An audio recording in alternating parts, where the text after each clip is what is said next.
lorsque Jésus affirme qu'il a fait connaître à ses disciples tout ce qu'il a appris de son Père. Il révèle implicitement qu'il leur a donné part à sa propre filiation divine dans l'Esprit.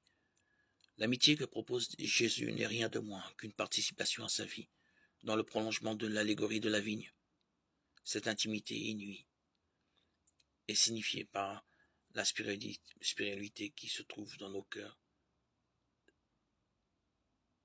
cet Esprit Saint que nous avons reçu. Le cœur est conjointement l'organe qui diffuse le sang porteur de vie et le symbole de l'amour. Comme un époux, Jésus offre son cœur à ceux qu'il a choisis et qu'il veut établir fermement dans la charité, afin que, vivant de son esprit, ils portent du fruit en abondance, en donnant à leur tour gratuitement leur vie pour leurs frères. Cette élection n'est pas conditionnée par nos œuvres. C'est dès avant la création du monde que le Père nous a choisis, pour que nous soyons dans l'amour, saints, irréprochables sous son regard. Il nous a d'avance destinés à devenir pour lui des fils par Jésus-Christ. Éphésiens 1, 4, 5.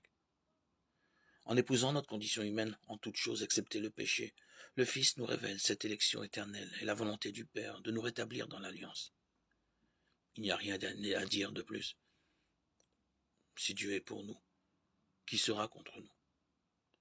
Il n'a pas refusé son propre Fils, il l'a livré pour nous tous. Comment pourrait-il, avec lui, ne pas nous donner tout? Romains 8, 31, 32.